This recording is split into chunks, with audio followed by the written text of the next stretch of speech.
Sir আইসি 4টার সময় আর এখন বাজে 7টা, এখন পর্যন্ত ঠিক হইতাছে না। আপনি কি যাতারা দিছেন আমার কোন দিকে?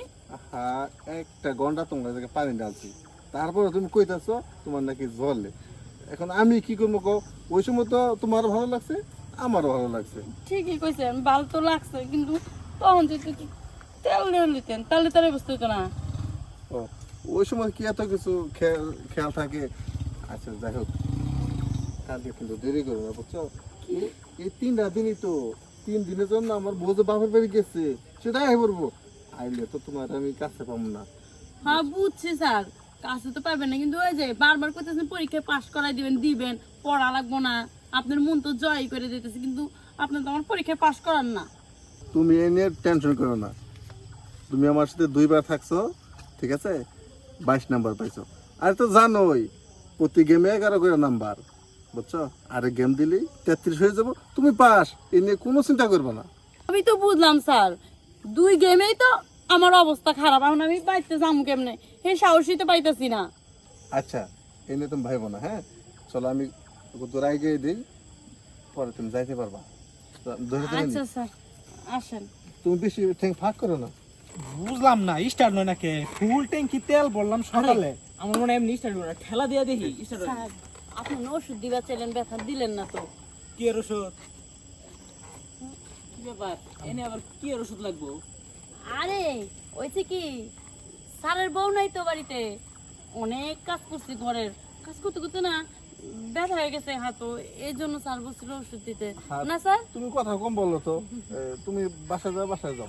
না, ও তো কথা হ্যান কম কবই, কারণ স্কুল ছুটি হয়েছে ওর 4:20, এখন বাজে 7:40, তাহলে তো ওর কথা কম কওয়া লাগবই, কারণ তো আপনি আমাকে কাছে ধরা খেয়ে গেছে না স্যার।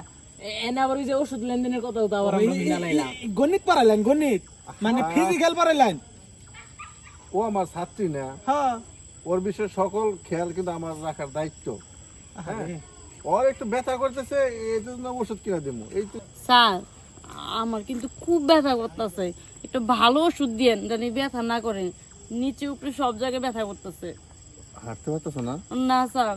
ঠিক আছে তো স্যার, হাঁটতে পারতেছে না কারণ ব্যথাটা বেশি দিয়ে হালাইছুন, ভুঁড়ি তো বেশি, মানে কি আর কমু, হ্যাঁ। হাস্যকর কথা। হ্যাঁ, তোমার এগুলো বোঝার মতো বয়স তোমাদের হয় নাই, বুঝছো? হ্যাঁ স্যার, আমরা তো ছোট, আমরা তো ফিজিক্যাল নিয়ে তো পড়ি নাই, তার কারণে এইগুলি আমরা বুঝিও না।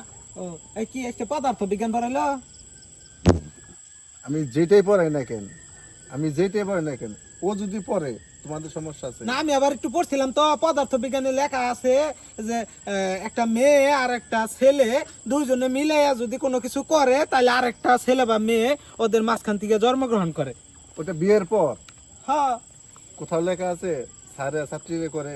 না, সেইখানে তো লেখা আছে মানুষ প্লাস মানুষ, মানে মেয়ে প্লাস ছেলে। এখানে তো ছাত্রছাত্রী ম্যাডাম ট্যাডাম কিছুই তো লেখা নাই। আচ্ছা শোনো, হ্যাঁ।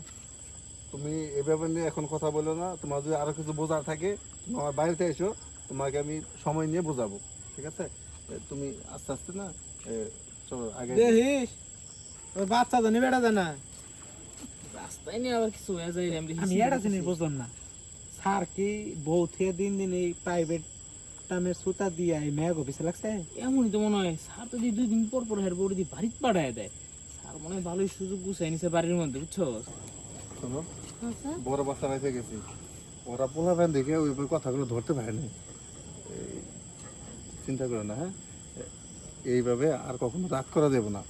রাত্রের আগে কাজটা সারতে হবে, বুঝছো?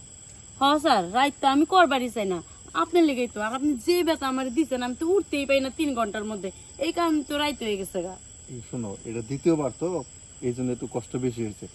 তৃতীয়বারের গেলে অত কষ্ট হইব না, হ্যাঁ? আর তোমার কি বলছি, কালকে কিন্তু আধা ঘন্টা আগে আসবা, আধা ঘন্টা আগে যাইতে পারবা। আচ্ছা ঠিক আছে স্যার, তাহলে আমি যাই। শোনো, একটু পারফেন্ট তোমার মাইকে আইব, বুঝছো? না হলে আমার আবার ভালো লাগে না। আচ্ছা স্যার, কিন্তু আমার দিকেও খেয়াল রাখেন। এই লিপস্টিকগুলো সরে গেছে, এগুলো ঠিকঠাক করে পরে বাসায় যাইবেন, হ্যাঁ? আচ্ছা, আমি গেলাম। চলো, ওষুধ খেয়ে দিই।